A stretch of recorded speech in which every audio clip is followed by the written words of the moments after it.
This is the sink drain strainer. This is what it looks like when you take it out of the packaging. This is a 2-pack I picked up right here. This is what the packaging looks like. These things are really great.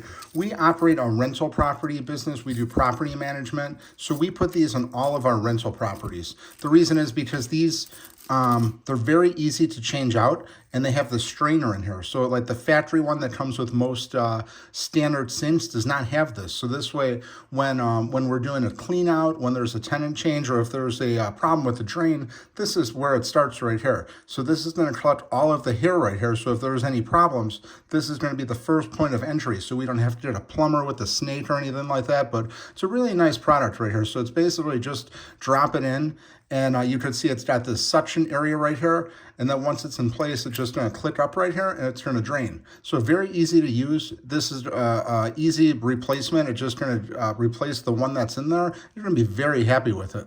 I've been using these for a long time. Repeat buyer of this brand, very happy with it. So again, you can pick this up in a 2-pack, and it just, like I said, the strainer here, it's really going to help your drain. If you get a lot of hair in the drain, you're going to run Drano in there, put one of these in there, it's really going to help. So definitely want to pick some of these up.